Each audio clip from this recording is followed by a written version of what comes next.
Hi guys, welcome to the Great Apostate. I hope you're doing well. So, I think the only thing worse than YouTube drama is Facebook drama. I don't like it. I've no interest in it. But sometimes it gets me thinking.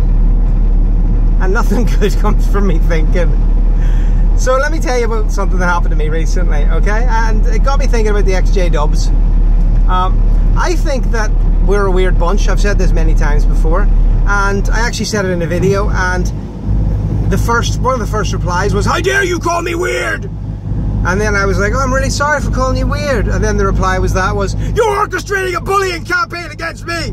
I was like, holy shit, love, chill. Take your freaking pills more. Anyway, so that was fine. So, you know, such is life. And then, because I started mentioning that sort of stuff, then the next person was like, "You're so false. You're a phony. You're a big fake." And I was kind of like, oh, geez. Who knew? Anyway, yeah, because I'm all in it for the money. That's me. And such is life.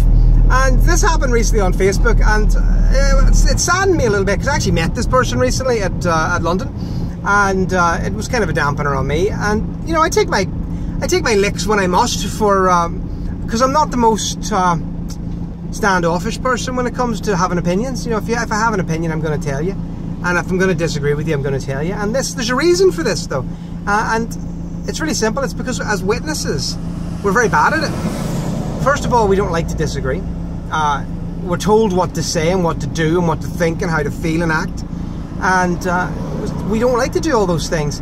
And secondly, when we do have a belief, we are rubbish.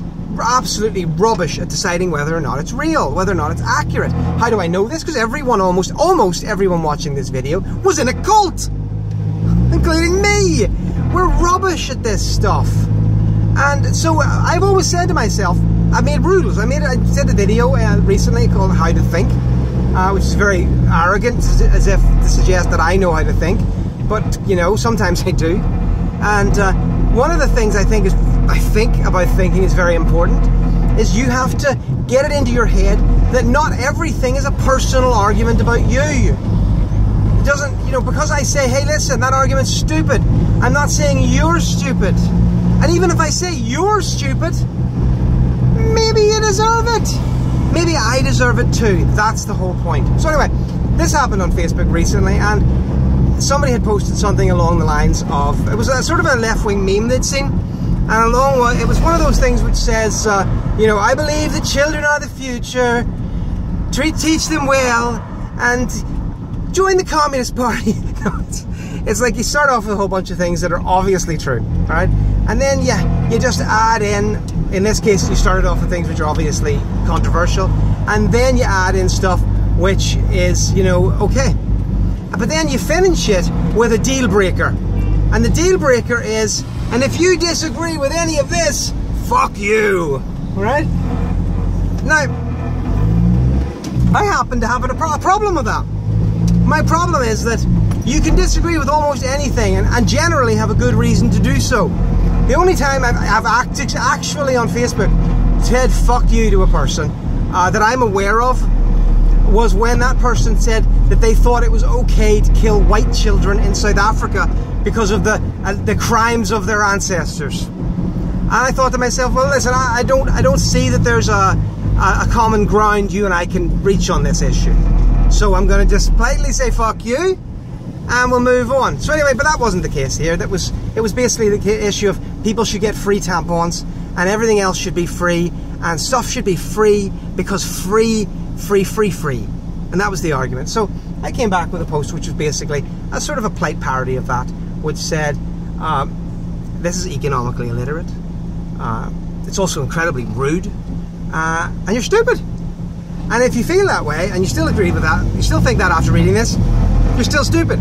So that's how I posted. And there was a bit of a deluge of attacks on me, or disagreements. And I don't have a problem with that. I'm fine with disagreements, and I was happy to explain why, in my opinion, it was still stupid and it remains stupid. Because it was, and the basic argument is because nothing's free. And this argument is not an attempt to have a debate about the wise use of your taxation. This argument is an attempt to close down debate, in fact. It's the opposite of that. It's an attempt to make you stand your ground and then say fuck you and refuse to have a conversation with anyone else. Very much like no platforming in universities. Very much like calling everybody you don't like a Nazi or a racist. And so in those many ways, it's stupid, it's illiterate, and it's rude. So people said, how can you be so rude? And I said, well, he told us all to go fuck ourselves. Oh, but he didn't mean it. Well, I'm pretty sure he did. And later on, I'll tell you why. Because he said so later. But they said, oh no, but you really meant he's stupid. But he didn't mean go fuck you, so you're the bad guy. Whatevs. So we left it at that. I eventually stopped replying and gave up on the whole thread because it was just getting boring at this point. And finally today, he came back because apparently this was so traumatic for his poor health. He took a week off Facebook. Oh, someone disagreed with me. I can't cope. And he came back to Facebook, and his reply was along the lines of, I believe the children are the future. I am good and you are bad. And you should go fuck yourself twice. No, maybe thrice, I think he said. Anyway, so my point is that he doubled down. Now, I had some respect for the dude. I met him at London. I did have some respect for him. He seemed like a pleasant guy. And I think we talked for a few minutes. And I didn't have any problems with him there. And I also had some respect with how he conducted the conversation online, right up until the point when I realised that after telling me to go fuck myself a bunch of times, he'd then unfriended me and prevented me from commenting on the thread. Because nothing says I'm sure about my opinions than preventing a person from replying to your go fuck me. Oh, give me a break. Give me a break. Anyway, but the point is, the point is not to shame someone's stupidity, because I am a stupid person too at many times. My point is to ask, how far have you come? How far has anyone come from the Jehovah's Witnesses? Because setting aside the go fuck me's, what would you have said if someone had argued about the Jehovah's Witness beliefs? You'd have clamped up, you'd have said, I'm right, you're wrong, and I'm not conversing anymore. And that's the end of this. So how far have you gone? What if you've taken on new ideas or some kind of new political philosophy, and that's your new religion? How far have you moved on from your cult-like mentality? How far have I moved on when it comes to to those beliefs? Can I take criticism? Can I respond? Can I argue back? No! Well, you might think I'm a dick, and that's fine. You're entitled to. You might want to swear at me, and you're entitled to. You can unfriend me, and that's fine. But let me tell you, I'll be able to continue to defend myself. I'll be able to reply. I'll be able to argue without losing my temper. Because I'm a grown-up, and that's what grown-ups do. If you have a point to make on Facebook, if you have a point to make on YouTube, or anywhere in life, don't fall for the Jehovah's Witness mentality. And just assume that everything must be black or white, an attack or a defense. It's a conversation. And if you can't have a conversation, you haven't come very far at all. And that's sad. It's sad for all of us, because and it's a wake-up call for all of us, and it's a wake-up call for me, because I'm going to make sure that the next time somebody comes forward with some nonsense to me, and I reply and tell them why it's nonsense, I'm going to be ready to have that conversation and not say, oh well, F you, because that's not good. It's not good for anyone, especially not good for me. So guys, thank you very much for watching this. The Great Apostate is on a bit of a hiatus at the moment. I'm still doing my thing. I must admit, I've had a lot of, push this phone back down a bit, I've had a lot of doubts post-London, not because of the event went very well, but really I have experienced quite a lot of unpleasant abuse from people. People who seem intent to take every word at its worst possible meaning. People who have accused me of doing all kinds of mean things, begging,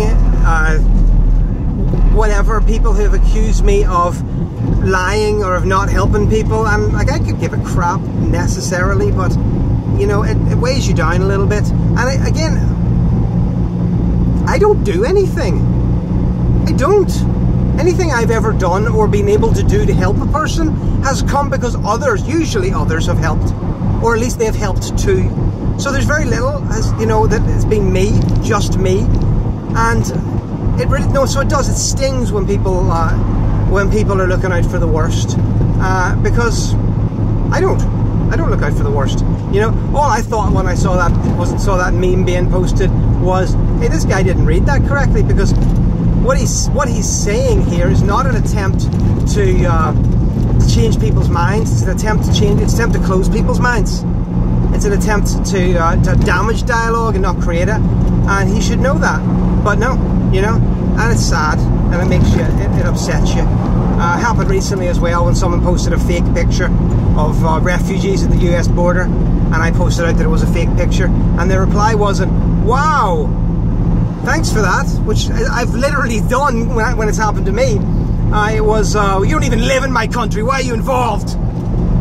Whatever. Guys, this is my video. I'm going to have a weekend off now, and I'm not going to worry so much about this anymore, because whatever will be, will be. My name's Neil. I'm an ex-Jehovah's Witness. I do what I can to help people. If you do that too, good for you. If you think I'm a bad guy, maybe you're right. Who knows? Guys, thanks very much for watching. See you when I see you.